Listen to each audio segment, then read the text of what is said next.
검찰이 줄사표를 던지는 아주 아름다운 상황이 이어지고 있는데 이 부분에 악의적 프레임이 있습니다. 그것도 사법부와 짜고 말입니다. 조선일보 오늘자 단독 보도에 따르면 검찰 인력난이 본격화한 이후 검찰이 법원에 기소한 사건이 16% 가까이 줄어든 것으로 나타났습니다. 검사들의 줄사직에 더해 특검 파견 등으로 인력 부족이 심해지면서 민생 관련 사건 수사가 처한 난맥상을 보여준다는 지적이 나온다고 조선일보가 왈왈 짓고 있습니다. 그러면서 하는 말이 수사권 조정 이후 경찰 단계에서 이미 1, 2년씩 걸릴 정도로 수사가 더디고 검찰에선 인력이 부족해 사건 처리가 또 몇 달씩 지연된다며 가해자는 죗값을 치르지 않고 피해자 고통만 더해진다고 했습니다. 네, 어떻게든 검찰개혁을 막고 보안 수사권을 사수하려고 언론과 유착해서 장난치는 검찰, 진짜 치가 떨릴 정도로 화가 치밀어 오릅니다. 제가 이번에 국조를 보면서 느낀 것은 이 조직은 교화가 안 된다는 것이었습니다. 검사들은 일단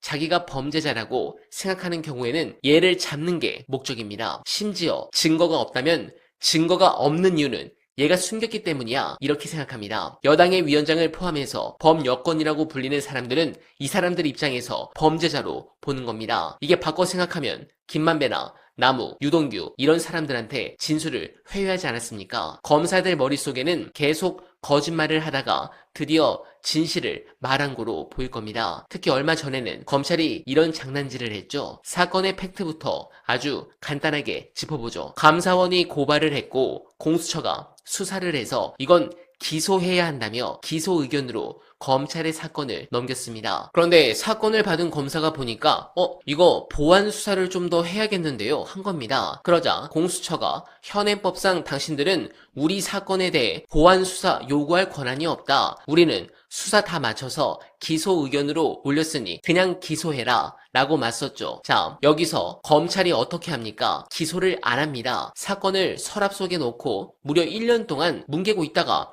갑자기 툭 던집니다. 우리가 보안 수사권이 없어서 어쩔 수 없이 무혐의 처분을 할 수밖에 없었다. 이게 표면적인 팩트입니다. 언론들은 이 팩트를 받았으면서 어떻게 기사를 쏟아냈을까요? 제도의 허점 때문에 죄 지은 자가 빠져나갔다. 검찰의 보안 수사권이 없어서 범죄자를 놓쳤다. 이런 식입니다. 저는 이 논의의 밑바탕에 깔려있는 그 불쾌한 전제를 지적하지 않을 수 없습니다. 언론 기사와 검찰의 태도에 깔린 기본 전제가 뭡니까? 이 피의자는 무조건 유죄가 확실하다는 겁니다.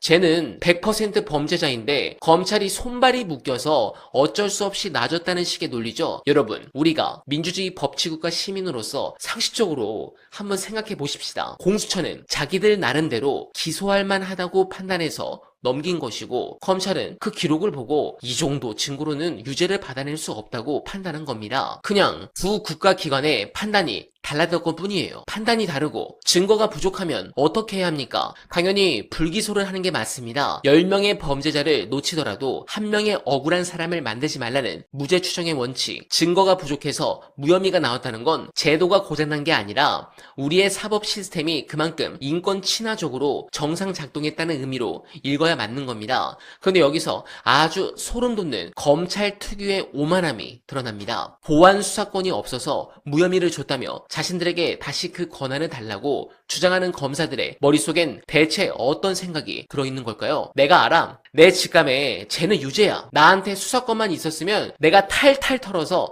어떻게든 유죄를 만들어낼 수 있었어. 바로 이겁니다. 이게 얼마나 무섭고 위험한 생각입니까? 수사기관이 증거를 객관적으로 수집해서 유무죄를 가려내는 게 아니라 자기들이 믿는 무언가를 진실이라고 정해놓고 그 결론을 무조건 유죄로 꿰맞추는 것이 곧 정의라고 착각하고 있는 겁니다. 유죄라고 굳게 믿으면 나머지는 증거를 만들어내거나 찾아내기만 하면 되는 실무적인 문제일 뿐인 거예요. 진실이 무엇인지, 정말 유죄인지 무죄인지는 관심이 없습니다. 목적은 오로지 기소와 유죄 판결 그 자체니까요. 왜 우리나라 검사들이 이런 무소불위의 괴물이 되었을까요? 이유는 단 하나입니다. 현재 대한민국의 검찰은 내부에서 아무리 자기들끼리 조작 기소를 하고 결론을 정해놓고 사람을 사냥해도 바깥에서는 그 누구도 들여다보지 못하는 구조이기 때문입니다. 경찰을 한번 보십시오. 문제가 생기면 언론이 들여다보고 경찰위원회가 통제하고 검찰이 또 위에서 감시하고 수사 지휘를 합니다. 그리고 노골적으로 얘기하면 윤두창식으로 인사 몇 방 때리면 알아서 싹 다 무너집니다.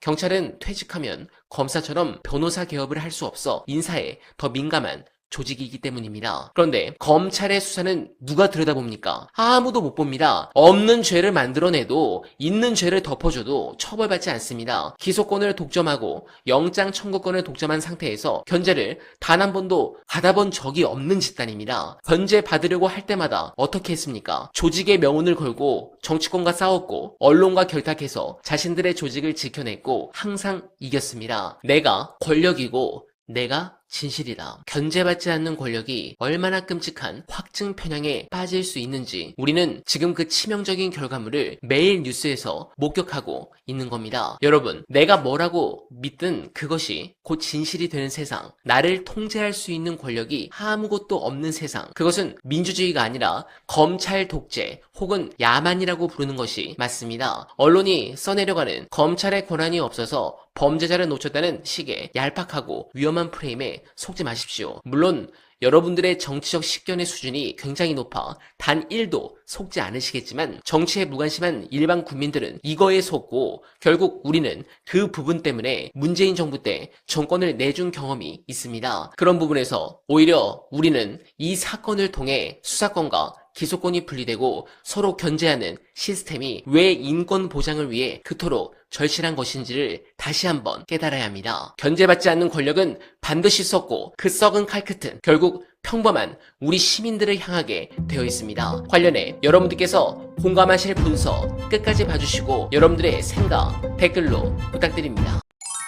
대한민국 국민들이 정말 위대하죠. 손재주도 좋고 정말 근면합니다. 많은 부분에 있어서 굉장히 뛰어난 능력을 갖고 있는 게 맞는 것 같습니다. 우리 민족이. 그런데 될 듯 하면서 뭐 선진국이 되는 게 좋은 건지는 모르겠으나 우리가 더 잘 될 수 있음에도 불구하고 발목이 잡힙니다. 어느 순간. 누가 발목을 잡고 있나 봤더니 저는 그것이 검찰과 언론이라고 판단했습니다. 그리고 검찰과 언론이 각각 개별적으로 역할을 하는 게 아니라 어느 순간인가는 거의 가족처럼 식구처럼 검찰과 언론이 유착해서 이른바 검언유착이죠.